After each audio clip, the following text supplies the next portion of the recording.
The Canola School on RealAgriculture.com is brought to you by BASF Canada and Invigor Hybrid Canola.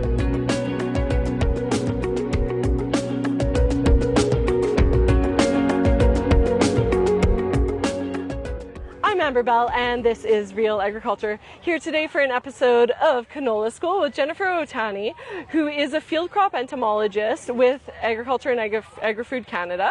And we're going to be talking about pests, but not just pests. Why are they attracted to flowering canola plants? Yeah, so a lot of insects, of course, they evolved with flowering plants. So canola is a great example of one of those flowering field crops. So the yellow flowers, super attractive, but of course we also have some pests, not just beneficials, but pests also in our canola. So right now it's flowering. A good example for a backdrop here, good staging.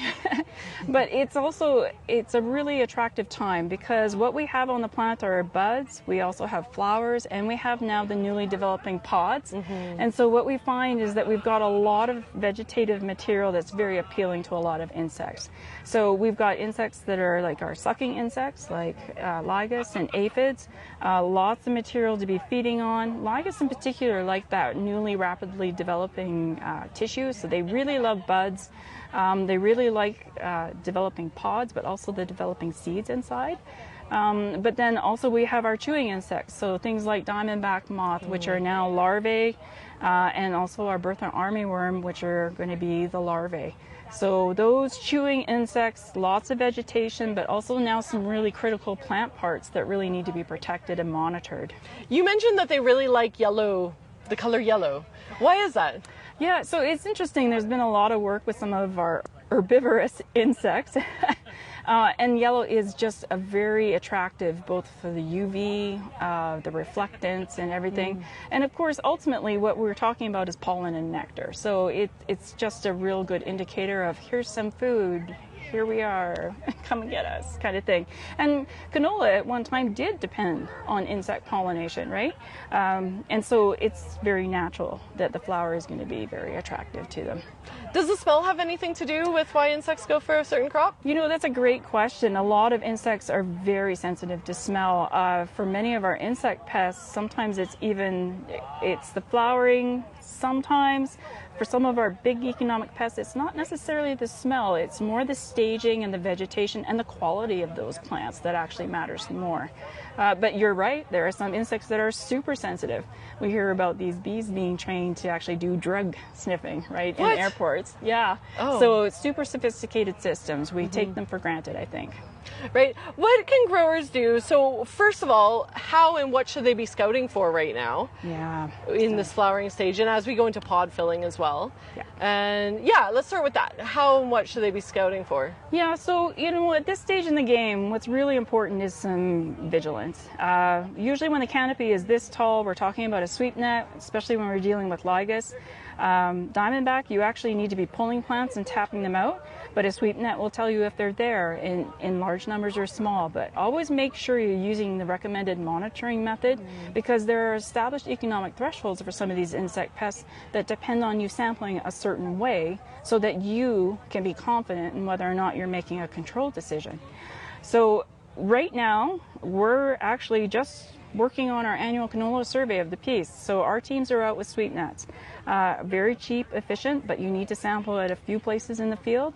At certain times, especially now, we even recommend, you know, every 4 or 5 days is worthwhile taking a peek because things can change quickly. Not many producers have that much time, but you know, the main thing is keep on top of it. With the sweep net, this is a nice, beautiful, large canopy, really tough. But we're wanting you to do at least 10 sweeps and maybe 4 or 5 different spots in the field. It gives you a better sense of the variation, and there's always that one corner of the field that has a problem and you don't want to miss it, right? With Bertha armyworm too, we know that the moths have finished flying. We're going to have some larvae popping up and kind of active. Fortunately, most of the pheromone trap counts for Bertha showed some mediocre. populations. But the problem with Bertha is they can kind of show up anywhere on a specific field. So scouting for diamondback larvae, which are those nice bright green larvae, and then Bertha armyworm, which are going to start out as green but then get much larger as larvae. That's going to be very important.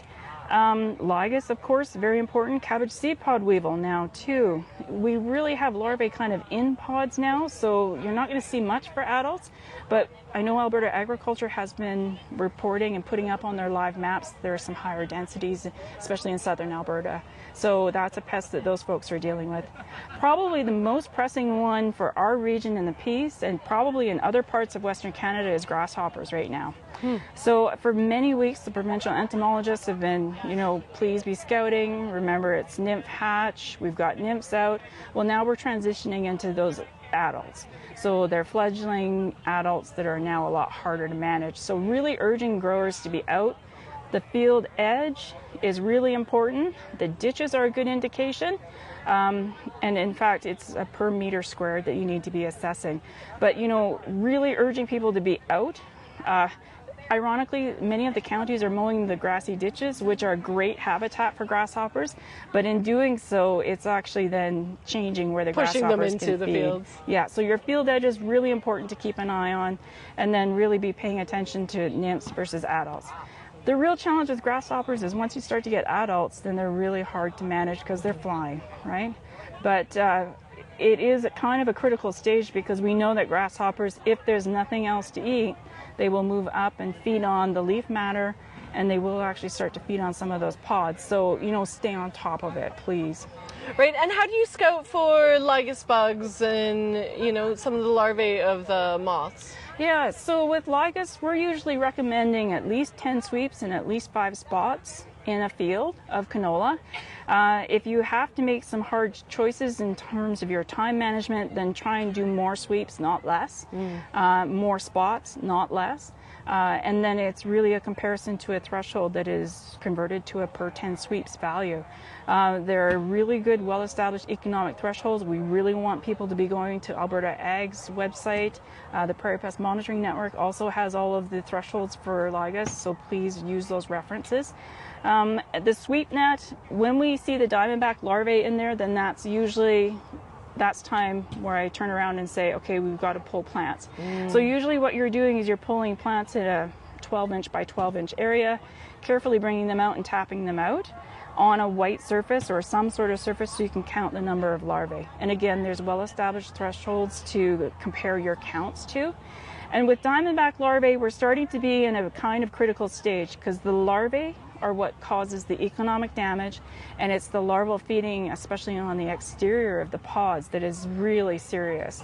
So again, kind of a critical stage here we're moving into now. With Bertha armyworm, same thing. Like, we usually find them in the sweep net first, but you want to be going in and looking at numbers per plant and per a given area. And again, really good thresholds, so I'm not even going to mess you up by giving you a wrong number.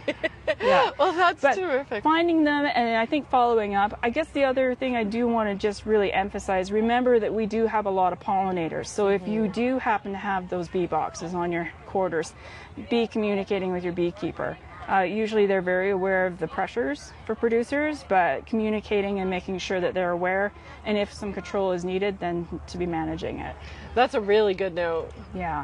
A lot of people, I think, especially experienced canola growers, they are very aware of pollinators, the honeybees, and the proximity to, but just it's a good reminder at a really hectic time of the year.